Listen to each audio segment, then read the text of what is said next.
जय हिंद दोस्तों। आज हम लोग बात करने वाले हैं कि प्रोकैरियोटिक कोशिका और यूकैरियोटिक कोशिका क्या होती है। इससे पहले हम लोग थोड़ा जान लेते हैं कि कोशिका क्या होता है। तो कोशिका किसी भी जीव की सबसे छोटी संरचनात्मक और क्रियात्मक इकाई है, अर्थात किसी भी जीव का जो निर्माण है वो कोशिकाओं के समूह से होता है। और कोशिका जो है एक इस तरीके का संरचना है जिसके अंदर भिन्न भिन्न प्रकार का अंगक पाया जाता है, अर्थात कोशिका का अंग पाया जाता है। तो सबसे पहले अगर बात करें तो कोशिका के अंदर कुछ कोशिका का अंग जैसे बीच में केंद्रक पाया जाता है। इसके साथ साथ इसके अंदर भिन्न प्रकार के अंगक जिनमें से एक माइटोकॉन्ड्रिया भी होता है, जैसे राइबोसोम भी होता है। इसके साथ साथ इसमें रसधानी भी पाया जाता है। इसके साथ साथ इसके अंदर गोल्जी काय भी पाया जाता है, अंतःप्रद्रवी जलिका भी पाया जाता है। इसके साथ साथ इसके अंदर लयन काय, लाइसोसोम जिसको हम लोग कहते हैं, ये भिन्न भिन्न प्रकार की कोशिका के अंदर अंग अर्थात कोशिकांग पाए जाते हैं। लेकिन इससे हम लोग पहले बात करते हैं कि ये जो कोशिका जो है वास्तव में आया कहाँ से। तो सबसे पहले जानेंगे कि इस धरती के ऊपर जब जीवों का निर्माण नहीं हुआ था, उससे पहले जब धरती का निर्माण हो गया था तो धरती के ऊपर वो सारी के सारी पदार्थ, वो सारे के सारे चीज वो उपस्थित थे जो किसी भी जीव के निर्माण करने में सक्षम थे, जो किसी भी जीव के निर्माण में मतलब जीव के जितना भी जीव है उन सब के अंदर जो भी मटेरियल्स पाया जाता है वो सारा का सारा जो मटेरियल्स है वो पहले से ही इस धरती पर उपस्थित था। तब जाके ये धीरे धीरे जो पदार्थ हैं वो आपस में आकर के जुड़ना शुरू हुए और धीरे धीरे जाकर के एक अविकसित प्रकार का कोशिका अर्थात इस धरती पर बनने वाला शुरुआती कोशिका का निर्माण हुआ। ठीक, लेकिन ये जब धरती पर जो पहला कोशिका बना, जब धरती का विकास हो गया था, उसके ऊपर अभी कोई भी लाइफ नहीं था, कोई भी जीव नहीं था। तब जाके धरती के ऊपर जो पहला कोशिका बना ये उतना ज़्यादा विकसित प्रकार का नहीं था। जैसे एग्जाम्पल के तौर पे हम बात करते हैं, जैसे मोबाइल आया था। तो मोबाइल जो था पहले के ज़माने में टेलीफोन, आप लोग फिल्म में देखते होंगे कि ये वायर वाला टेलीफोन रहता है और इतना बड़ा रहता है, उसके अंदर कोई फंक्शन नहीं होता है, केवल और केवल उसका काम होता है कि बस कॉल आया तो उसको उठाएं और बात किए, उसके बाद रख दिए। फिर धीरे धीरे उस फ़ोन को मॉडिफाइड करके मतलब डेवलप करा करके उसका साइज जो है छोटा किया गया। लेकिन छोटा करने के बाद भी उसके अंदर फंक्शन वगैरह उतना ज़्यादा कुछ नहीं था। फ़ोन आया तो फ़ोन से, लेकिन बड़े वाले से फंक्शन उसमें ज़्यादा था। उसमें हम लोग देख सकते थे ये जैसे रिंगटोन टाइप का, गाने पे रिंगटोन आया करता था, जैसे रिलायंस, एलजी फ़ोन, नोकिया का बहुत सारा पहले ज़माने में फ़ोन आया करता था। तो उन फ़ोनों में हम लोग रिंगटोन गाने के आधार पे सुन सकते थे। लेकिन धीरे धीरे और ज़्यादा विकास हुआ और उसमें देखा गया कि वीडियो आने लगा। फिर उसके बाद देखा गया कि और मोबाइल का डेवलपमेंट हुआ, कैमरा आने लगा। उसके बाद उसमें नेट वगैरह चलना शुरू हो गया, 3G 4G, अभी 5G 7G तक भी चल रहा है, लेकिन हमारे देश में नहीं आया है। उसी प्रकार से जब धरती के ऊपर जीवों का विकास हो रहा था तो जो पहला कोशिका आया इस धरती पर वो उतना ज़्यादा विकसित प्रकार का नहीं था। लेकिन धीरे धीरे जब इन्हीं कोशिकाओं का धीरे धीरे विकास हुआ, ये एक दिन की प्रक्रिया नहीं है, लाखों करोड़ों साल की प्रक्रिया है। जब इन्हीं कोशिकाओं का धीरे धीरे क्या हुआ, डेवलपमेंट हुआ, विकास हुआ, तो देखा गया कि ये इसके कंपैरिजन में बहुत ज़्यादा क्या हो गया, विकसित। जैसे एग्जाम्पल के तौर पे हम लोग बात करते हैं, ये क्या है, केंद्रक है। तो इसके अंदर जो केंद्रक है उतना ज़्यादा विकसित प्रकार का नहीं था, मतलब टूटा फूटा प्रकार का था, या तो नहीं था, या अगर था भी तो उतना ज़्यादा विकसित प्रकार का नहीं था। जैसे इस प्रकार से, ठीक, कोशिका के अंदर जो केंद्रक होता है इसके चारों तरफ झिल्लियां भी पाई जाती है, जिसे हम लोग कहते हैं कोशिका झिल्ली। ये कोशिका झिल्ली जो है वो भी क्या था, उतना बढ़िया से विकसित प्रकार का नहीं था या अनुपस्थित था। कोशिका के अंदर एक जगह पाया जाता है, केंद्रक के अंदर एक जगह पाया जाता है जिसको हम लोग कहते हैं केंद्रिका। जैसे ये केंद्रक हो गया, केंद्रक के अंदर एक जगह पाया जाता है जिसको हम लोग कहते हैं केंद्रिका। तो ये जो पहली बार जो कोशिका बना था, जो मतलब धरती के निर्माण के समय ये कोशिका बना था, इसके अंदर ये जो केंद्रक है वो देखने को नहीं मिलता था।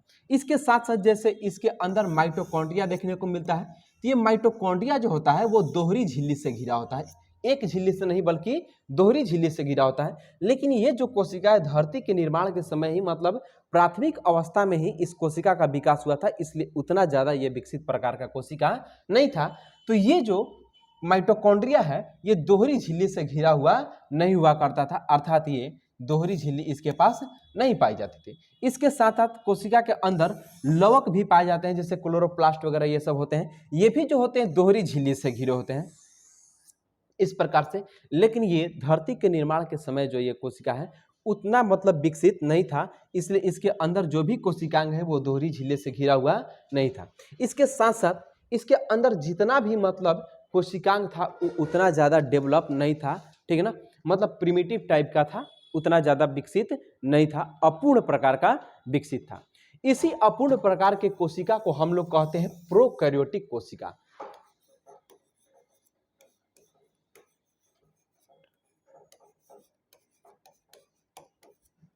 प्रोकैरियोटिक सेल अर्थात प्रोकैरियोटिक कोशिका। और जो कोशिका धीरे धीरे हजारों साल, लाखों साल, करोड़ों साल के बाद क्या हो गया, विकसित, इसके अंदर जो केंद्रक है वो भी पूर्ण रूप से विकसित था, इसके साथ साथ इसके अंदर केंद्रक जो है वो भी पूर्ण रूप से विकसित था, इसके अंदर माइटोकॉन्ड्रिया जो होता है वो भी विकसित के साथ साथ या दोहरी झिल्ली से, अर्थात इसके अंदर जितने भी कोशिकांग हैं वो झिल्ली से घिरे हुए थे, ठीक है। तो इस प्रकार से जब इसी कोशिका का धीरे धीरे विकास हुआ और ये पूर्ण रूप से विकसित हो गया तो इस कोशिका को कहा गया यूकैरियोटिक कोशिका।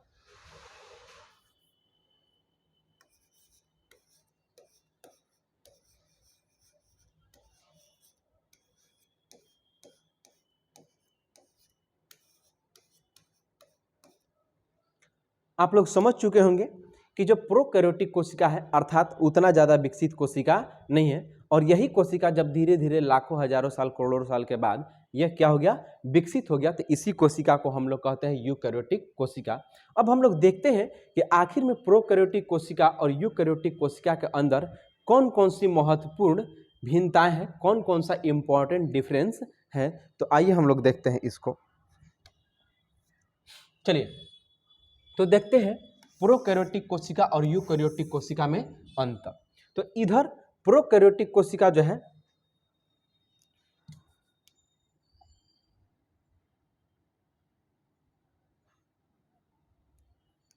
इस साइड जो है प्रोकैरियोटिक कोशिकाओं के लक्षण को लिखा गया है और इस साइड जो है यूकैरियोटिक कोशिकाओं के लक्षण को लिखा गया।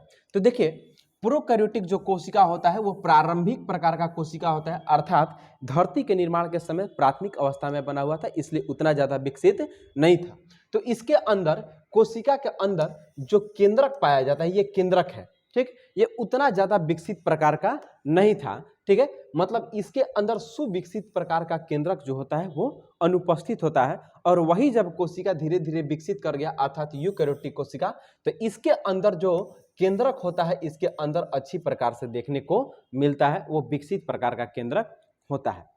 अगला नंबर हम बात करते हैं कि केंद्रक के चारों तरफ जो झिल्ली पाया जाता है, जैसे कि एग्जाम्पल के तौर पर यहाँ पर देखिएगा, ये मान लेते हैं कि कोशिका हो गया, इसके अंदर जो केंद्रक होता है ये केंद्रक का झिल्ली है, ठीक।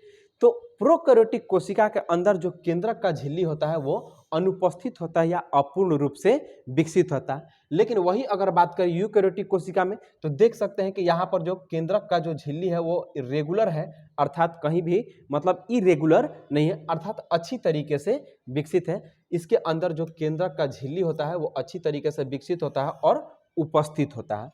अगला नंबर अगर हम लोग बात करें केंद्रिका की, तो केंद्रिका क्या होता है, तो कोशिका के बीच में केंद्रक के अंदर एक जगह पाई जाती है जिसे हम लोग कहते हैं केंद्रिका, जिसे हम लोग कहते हैं केंद्रिका। अब ये हर एक कोशिका के अंदर देखने को नहीं मिलता है, ये है केंद्रिका,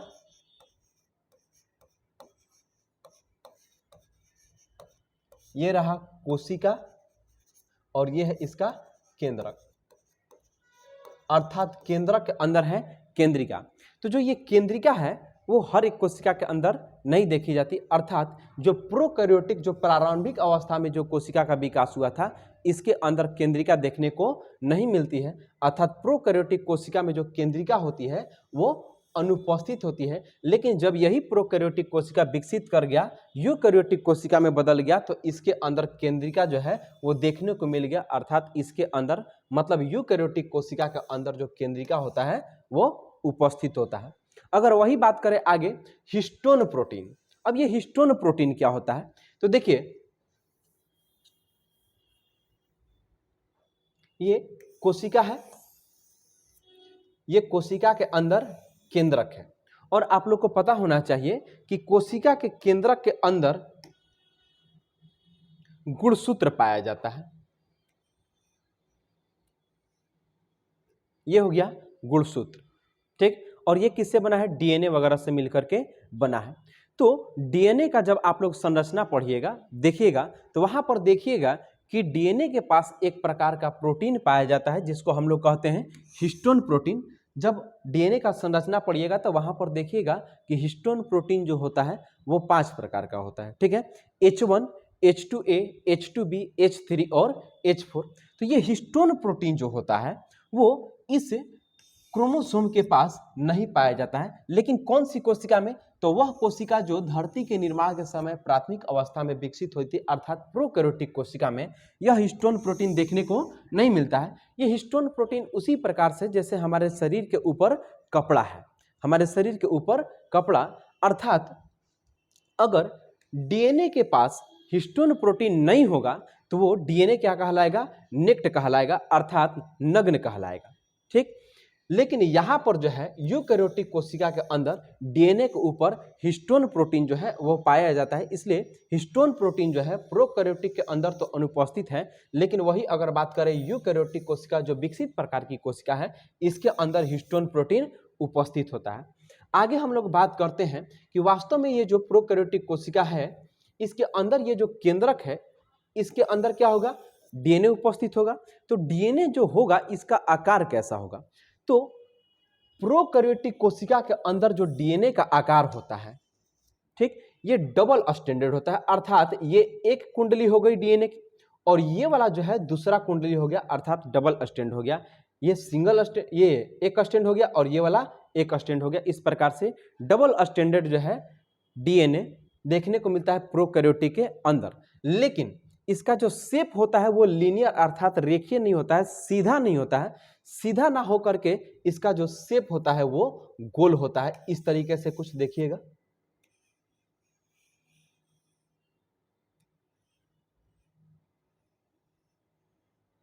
इस तरीके से इसका जो डीएनए होता है प्रोकैरियोटिक कोशिका में वो कैसा होता है, गोल, ठीक है। तो और ये क्या होता है, डबल स्टैंडर्ड। तो प्रोकैरियोटिक कोशिका में जो डीएनए होता है वो डबल स्टैंडर्ड और सर्कुलर होता है, अर्थात गोल होता है। लेकिन वही अगर बात करें यूकैरियोटिक कोशिका में तो डीएनए जो होता है ये भी क्या होता है, डबल स्टैंडर्ड, अर्थात ये द्विकुंडली से बना होगा, डबल स्टैंड से बना होगा, लेकिन इसका जो डीएनए होगा वो लीनियर फॉर्म में अर्थात रेखीय फॉर्म में होगा, वो कुंडली मार करके वृत्ताकार नहीं होगा। इस तरीके से रेखीय अर्थात सीधा होगा, वृत्ताकार नहीं होगा।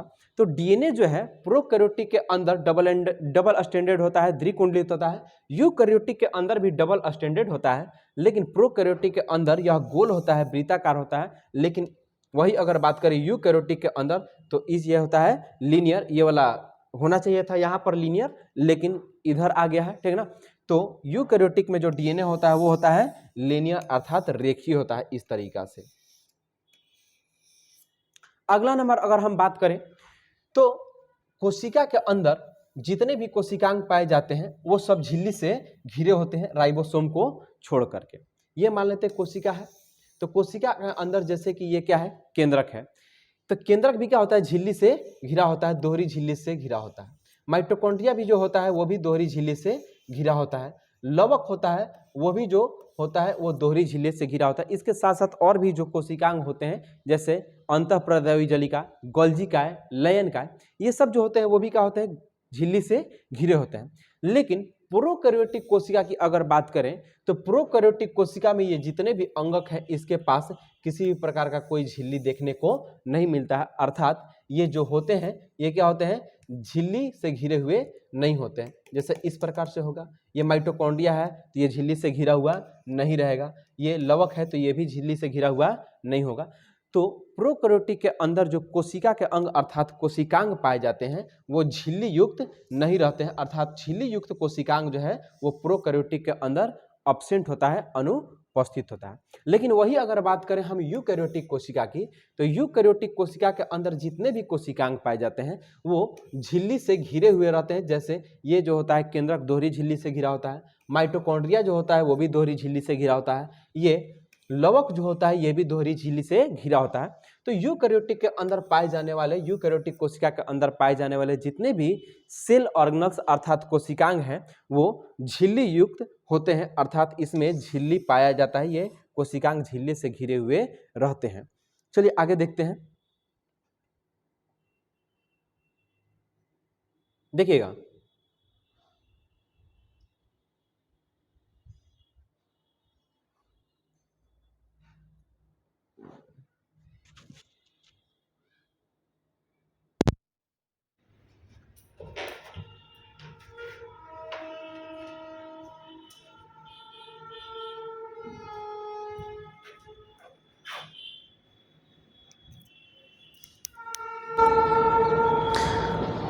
आगे हम लोग बात करते हैं राइबोसोम की। अब ये राइबोसोम जो है वो भी क्या है, कोशिका का अंगक है, अर्थात कोशिका के अंदर पाए जाने वाला एक कोशिका का अंग है। चलिए जानते हैं कि ये राइबोसोम कैसे होता है, क्या होता है, क्या नहीं होता है।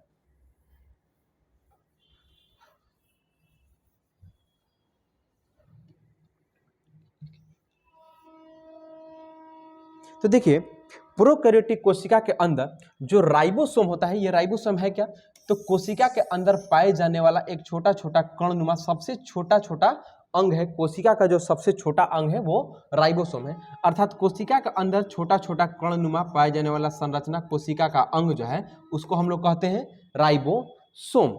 अब ये राइबोसोम जो होता है यही क्या करता है, प्रोटीन के निर्माण में मदद करता है। इसे हम लोग प्रोटीन की फैक्ट्री अर्थात प्रोटीन का निर्माण करने वाला भी कहते हैं। तो ये जो कोशिका के अंदर राइबोसोम होता है वो दो प्रकार का होता है। एक जो होता है वो 70S प्रकार का और एक जो होता है 80S प्रकार का। लेकिन जो 70S प्रकार का राइबोसोम होता है वो देखने को मिलता है प्रोकैरियोटिक कोशिका के अंदर, और 80S प्रकार का जो राइबोसोम है वो देखने को मिलता है यूकैरियोटिक के अंदर। अब ये जो 70S प्रकार का जो कोशिका है इसके दो उप इकाई पाए जाते हैं, सब यूनिट पाए जाते हैं। पहला नंबर जो है वो है 30S और दूसरा नंबर जो है वो है 50S। और वही अगर बात करें 80S की तो इसके भी दो उप इकाई होते हैं। पहला नंबर अगर हम लोग बात करें तो वो है 40S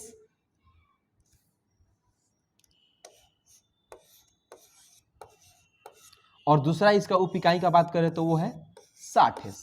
मतलब ये 30 और 50 मिलके 70S का निर्माण करता है और ये 40 और S मिल करके आपस में 80S का निर्माण करते हैं। अब आप लोग सोच रहे होंगे कि सर मैथ भूल गए, ऐसी कोई बात नहीं। अब हम लोग समझते हैं कि वास्तव में ये 30S और ये 50S मिल करके ये 70S नहीं होना चाहिए था, 80S होना चाहिए था। लेकिन ये 70S क्यों हो गया और ये 40S और 40S और 60S आपस में मिल करके 100S होना चाहिए था, लेकिन ये 80S कैसे हो गया। तो आप लोग देखिए, जैसा कि आप लोग यहाँ पर देख रहे हैं कि ये पेन है। मान लेते हैं कि इस पेन की जो लंबाई है, मान लेते हैं, ऐसे तो है नहीं, मान लेते हैं कि इस पेन की जो लंबाई है वो 70 सेंटीमीटर है। कितनी है? 70 सेंटीमीटर। लेकिन इस पेन की जो लंबाई है इस तरीके से 70 सेंटीमीटर अर्थात यहां से लेकर के यहां तक है, ठीक। लेकिन वही अगर बात करें इसका दो उप इकाई कर दें इस तरीके से, एक इकाई ये वाला हो गया और एक इकाई ये वाला, तो ये कितना हो गया 30 और ये वाला मान के चलते हैं कि कितना हो गया 50, ठीक। तो अब इसकी जब लंबाई मापी जाएगी 30, तो यहां से लेकर के अर्थात यहां से लेकर के इस कैप के इस वाले सिरे से लेकर के इस कैप के इस वाले सिरे तक, मतलब यहां तक होगा, तब जाकर के ये क्या होगा 30। और इसकी जो लंबाई होगी अगर मान लीजिए कि 50 है, तो यहां से लेकर के मतलब ये वाला जो लिखने वाला यहां से लेकर के यहां तक जो है इसके एंड तक इसकी लंबाई होगी 50। तो इसकी लंबाई 80 हो सकती है, लेकिन इसको रखना पड़ेगा कुछ इस तरीके से, ऐसे, तब जाके ये 30 और ये कितना हो जाएगा 50 और ये मिल के हो जाएगा कितना हो जाएगा 80। लेकिन ये जो है इस तरीका से जब हो जाएगा तो ये 80 ना होकर के कितना हो जाएगा 70, क्योंकि इसका इतना वाला जो पार्ट है, इतना पार्ट, ये वाला जो पार्ट है एक दूसरे के ऊपर ओवरलैप कर गया। तो 70s का जो यूनिट है 30s और 50s, इसका 10 यूनिट जो है, 10 इकाई जो है वो क्या करता है कि एक दूसरे के ऊपर ओवरलैप कर जाता है। और यहाँ पर 30s और 50s मिलने के बाद होना चाहिए था 80, लेकिन हो जाता है 70। तो ये जो 70s प्रकार का राइबोसोम है वो प्रोकैरियोटिक के अंदर देखने को मिलता है, और ये जो 80s प्रकार का राइबोसोम है वो यूकैरियोटिक के अंदर देखने को मिलता है। उसी प्रकार से जिस प्रकार से इसमें हमने देखा कि ये 30 और 50 मिलकर 70 हो रहा है, उसी प्रकार से यहाँ पर 40 और 60 जो है मिल करके 100 ना होकर के वो होता है 80, अर्थात इसके अंदर जो है वो 20 जो उप इकाई है एक दूसरे के ऊपर ओवरलैप कर जाती है। अब यहाँ पर बात करते हैं कि एस क्या है। तो जिस प्रकार से द्रव्यमान को मापने के लिए इकाई का इस्तेमाल करते हैं किलोग्राम, ग्राम, क्विंटल, टन, ठीक है, उसी प्रकार से हम लोग आयतन को मापने के लिए मिलीलीटर, लीटर, इस प्रकार से हम लोग इकाई का इस्तेमाल करते हैं। उसी प्रकार से यहाँ पर हम लोग राइबोसोम को मापने के लिए जो मेजरमेंट करने के लिए जो इकाई का हमने इस्तेमाल किया है उस इकाई का नाम है स्वेडबर्ग।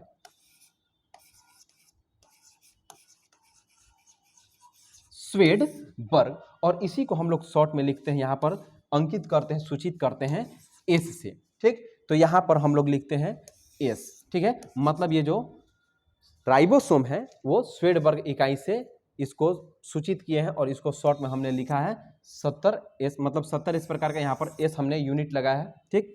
तो यहाँ पर प्रोकैरियोटिक के अंदर देखने को मिलता है 70 इस प्रकार का राइबोसोम, और यूकैरियोटिक के अंदर देखने को मिलता है 80 इस प्रकार का राइबोसोम। इस प्रकार से ये कुछ डिफरेंस था प्रोकैरियोटिक सेल और यूकैरियोटिक सेल के बीच में। जहाँ तक कि अनुमान है कि आप लोग को वीडियो जो है अच्छी तरीके से समझ में आ गया होगा, ठीक है। अभी तक के लिए यहीं पर, ठीक है, बाय। आप लोग अच्छे से रहिए, वीडियो देखते रहिए, तब तक के लिए गुड नाइट।